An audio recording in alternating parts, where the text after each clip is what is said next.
AOC in C training command IAF air marshal S Srinivas कहते हैं, cognitive domain असल में एक ट्राइड का हिस्सा है जिसे हम इंसानी समझ और सिखाना कहते हैं।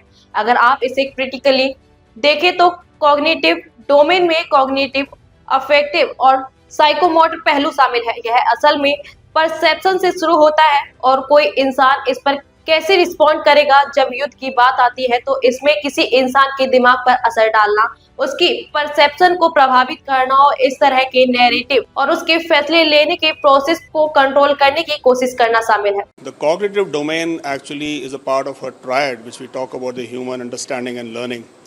If you look at it critically, it is the cognitive domain, which talks about cognitive, the affective, and the psychomotor. So it's basically starts from all about the perception and how a person is going to react to it. But when it comes to the topic of warfare, it's a question of affecting a person's mind, influencing his perception, and thereby trying to control the narrative and his decision-making process. Just a little while back, when I was speaking about it in the seminar, I had given a few examples about how even historically it has been used. It's not really what I would call as a new concept, but with every passing day, it emerges. It assumes more amount of prominence. I gave the classic example of the Pandavas, vanquishing Dronacharya or Jayadratha. It was a pure perception management, wherein the cognitive ability of the adversary is what was tackled, and they believed something which was not actually true and lost the battle.